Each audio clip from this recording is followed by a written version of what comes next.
Bem, só concluindo então a aula passada, aliás, a terceira parte, né? A gente estava mostrando que a série de Taylor, né, de fato coincidia e está aqui no restinho da conta, né? Quando você escreve, você fica esse duplo somatório, mas essa integral aqui em lambda só é diferente de zero se a gente tiver em lambda menos 1, então fica n, ou seja, quando n for igual a m, aí ficamos em lambda menos 1, isso dá exatamente 2π, como nós sabemos, e aí isso aí fica 1 vezes o an que está aqui, né? Aí eu tenho botado para fora, e aí fica exatamente an, que era o que a gente tentou provar da outra vez. Esse tipo de conta ela pode ser feita também, eu botei aí a série de Taylor em torno do zero, mas poderia ser feito uma similar em torno do z menos z0, né? Desde que o raio de convergência contivesse, ou fosse maior, né? Contivesse a bola de centro zero e raio igual ao raio espectral, certo? Então, aqui a gente termina a terceira parte, na verdade, e a aula de hoje, ou melhor dizendo, a quarta parte que nós vamos ver hoje é o importantíssimo teorema do mapeamento espectral. O teorema do mapeamento espectral diz que quando você tem uma função do operador, por exemplo, um polinômio ou qualquer função analítica, né, o espectro de f de A é igual a f do espectro de A, o que está exatamente expresso aqui, né? Então isso é também visto de análise complexa, a gente já até um dos lados a gente já mais ou menos mostrou, quando a gente mostrou que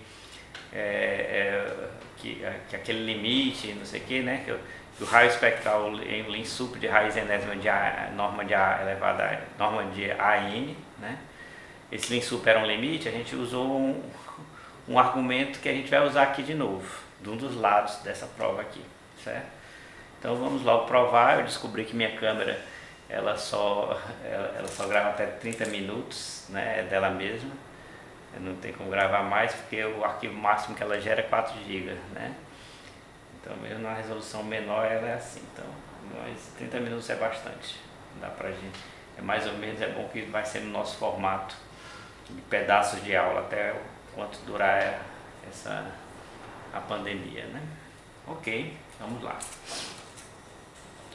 Então vamos primeiro mostrar que o f, vamos mostrar que são iguais, né? Como é que a gente mostra? Primeiro a gente mostra, por exemplo, que f de sigma de A, ou f do espectro de A, está contido, né, no sigma, ou seja, no espectro de f de A.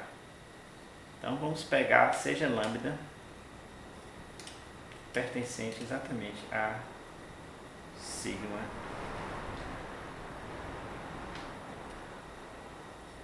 de A.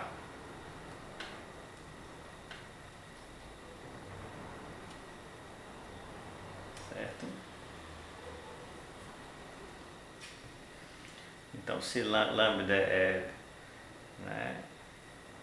Então a gente tem o seguinte, se isso acontece, vamos olhar para o que é f de lambda, que é um elemento, portanto, aqui, f do espectro, né? F de lambda menos f de A. Né? A ideia básica é o seguinte, vamos tentar escrever, a gente quer mostrar que isso não é invertível. Então a gente tem que de alguma maneira tentar escrever, né? Tentemos escrever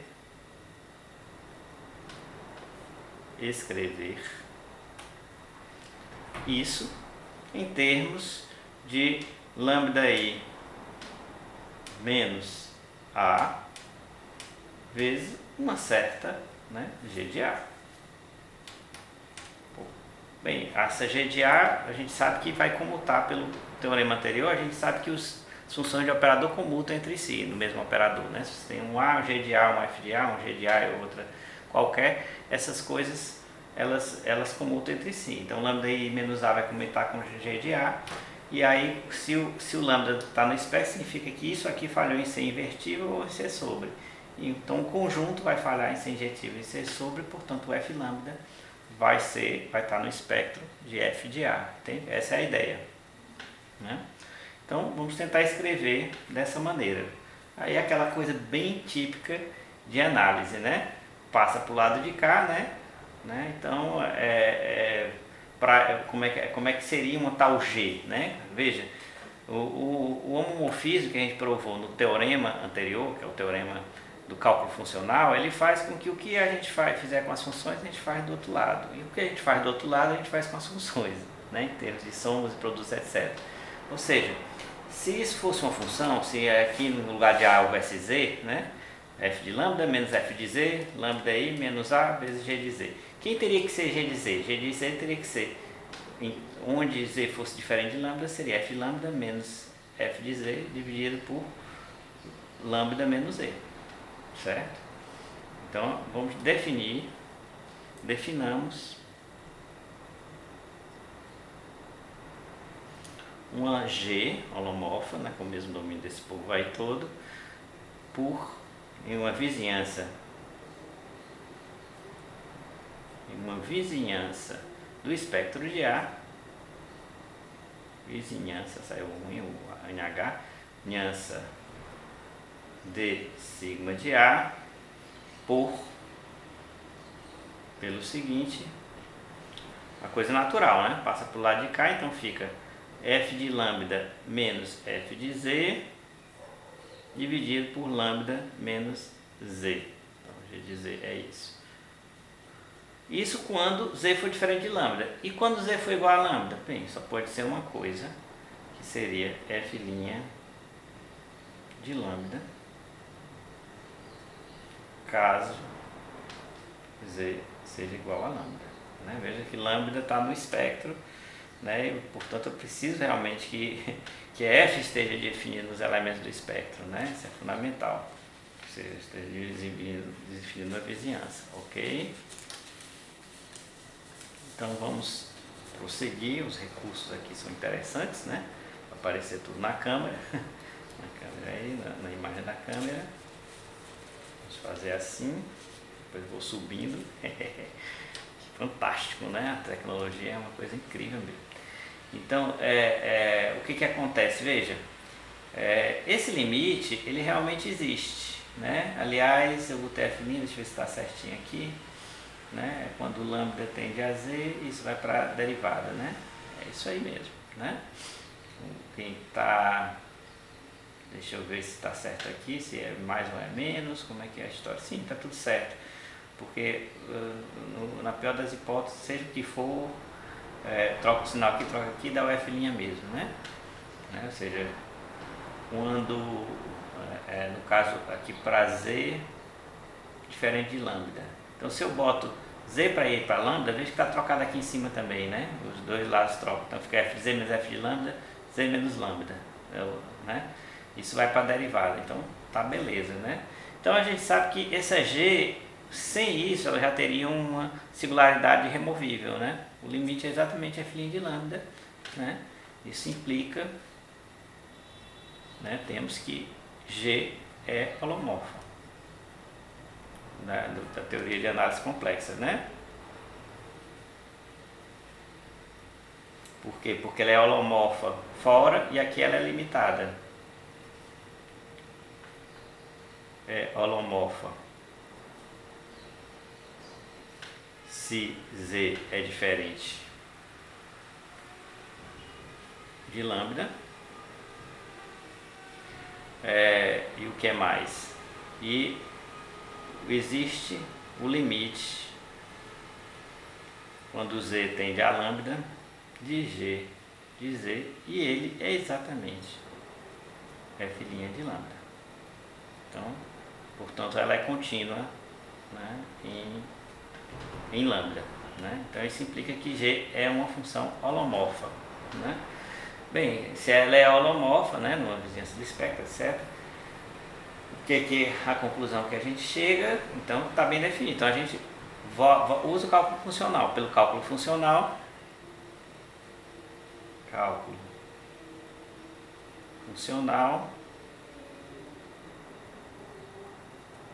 note que F lambda menos F de Z é igual a lambda menos Z vezes G de Z para todo Z, né? Por exemplo, uma vizinhança do espectro, vou chamar assim, pertencente a U. Então, se isso acontece, né? Se isso aqui acontece, nós concluímos que o cálculo funcional, né? Pelo cálculo funcional, teorema cálculo funcional, TCF, não, TFC, que é o teorema fundamental do cálculo, né? E a gente conclui exatamente o que a gente queria, que f de A, f de lambda menos f lambda i, né? É a mesma coisa. F de lambda é a mesma coisa de f lambda i, né? Eu não vou escrever mais o i, como eu falei. Isso é igual a lambda menos A vezes G de A. Ok?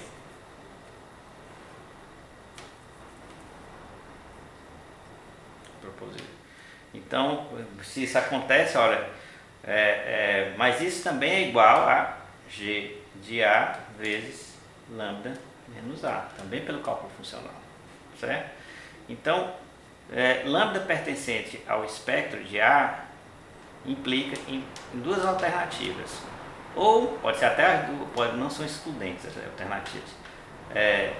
Lambda menos A não é injetiva, né? Então aqui eu tenho essa primeira aqui é 1 e essa segunda aqui é 2. Se lambda menos A não é injetiva, por 2, isso implica por 2 que tudo f lambda menos f de A não é injetiva. Não é injetiva. A outra alternativa, né, é que lambda menos A não é sobre. Isso implica, agora por 1, né, se não for sobre, o que sai daqui não pode ser sobre. Isso implica que f lambda menos f de A não é sobre, né? Não é sobrejetiva. Se qualquer das duas alternativas, isso implica que f de lambda pertence ao sigma de f de A. Ou seja, acabamos de mostrar que f de sigma de A, né,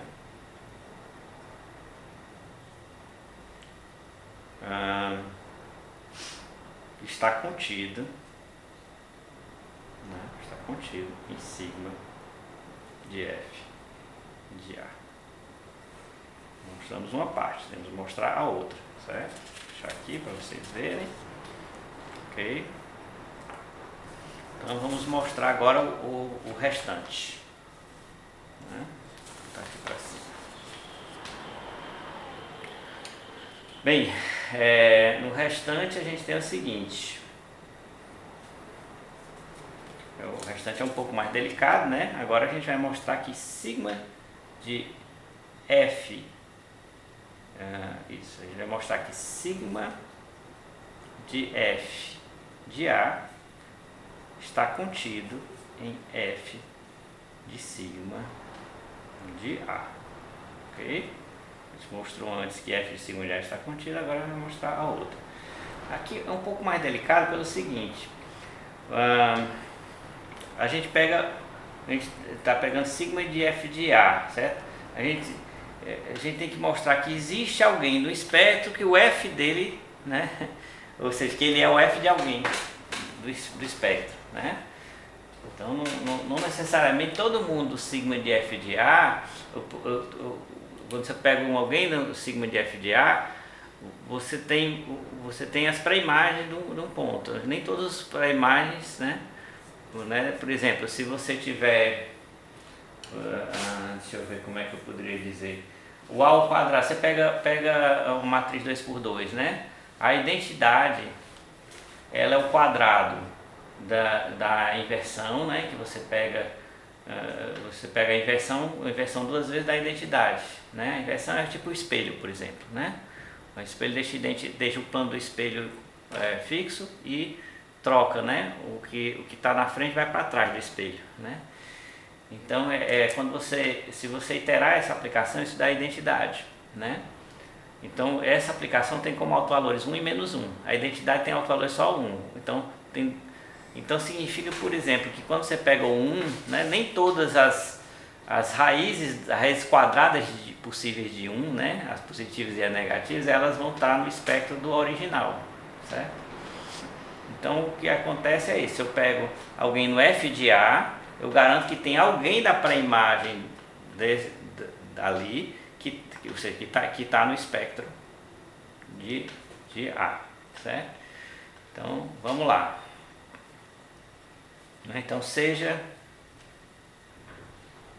um certo I pertencente ao espectro, vou usar a minha notação no livro, mas no livro eu uso essa outra, aqui eu estou usando essa outra, que esteja no sigma de F de A. Eu tenho que mostrar, preciso encontrar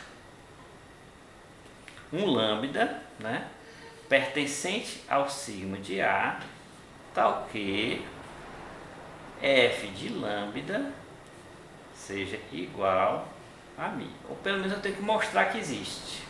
Ou melhor, preciso mostrar que existe um tal. Mostrar, porque eu vou meio para o absurdo, né? Mostrar que existe. Oxe, como eu estou borrando. Existe um tal lambda, né? Um lambda pertencente ao sigma de A. Então, por que eu estou dizendo assim? Eu preciso mostrar porque eu faço o seguinte: suponha por absurdo, suponha por absurdo que não exista tal lambda, né? Então aí o que eu tenho que mostrar, né? Então suponho que não existe um tal lambda, né? Então aí, o que acontece? Então isso implica no seguinte, que f lambda menos μ é diferente de zero para todo lambda pertencente ao sigma de A, né? Então isso implica, claro, que existe uma função h de z, pode ser bem definida, holomorfa, supondo por absurdo, que é igual a f de z menos μ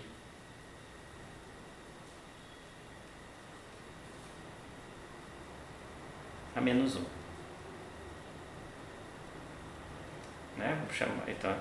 Agora, o que acontece quando eu pego, né, o h de z e multiplico,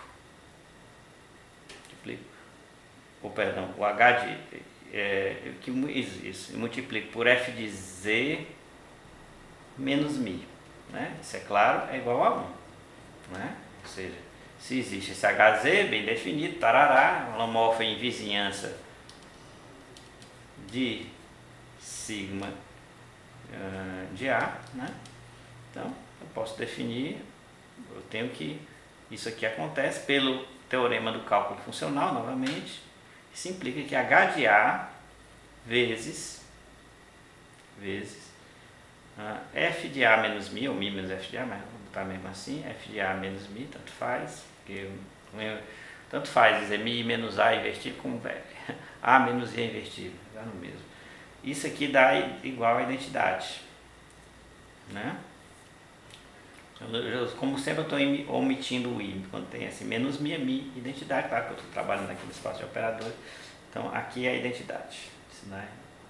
O 1 vai na identidade. Ok, e aí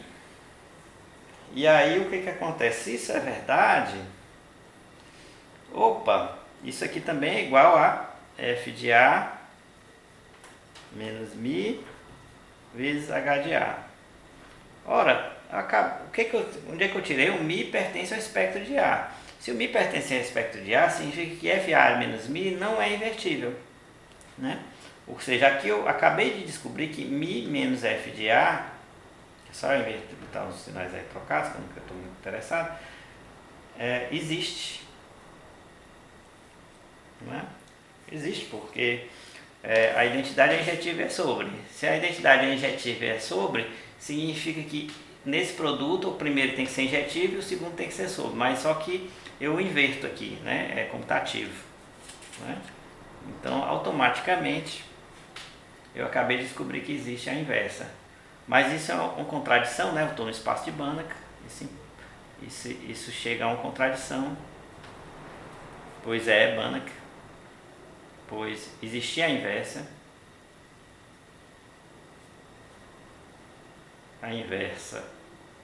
em um espaço de Banach,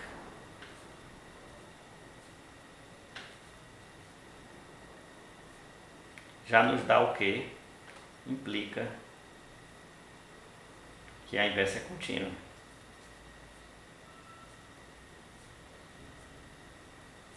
A inversa, lógico, de uma aplicação de L e de E, né?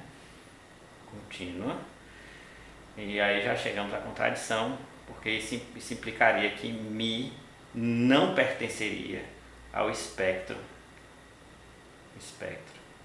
de F de A. Isso encerra a nossa prova do teorema de hoje. Espero que vocês tenham gostado. Eu vou desligar aqui a câmera. Vou mostrar aqui.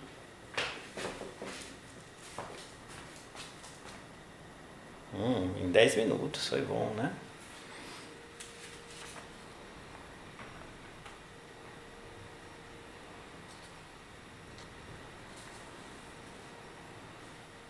E até logo.